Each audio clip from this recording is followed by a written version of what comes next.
installation. This is my bike.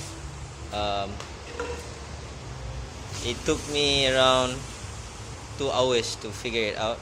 I'll share the post later, the PDF where I got it. So these are the horns, the air horn, as you can see. Okay bro, let it rip. There you go.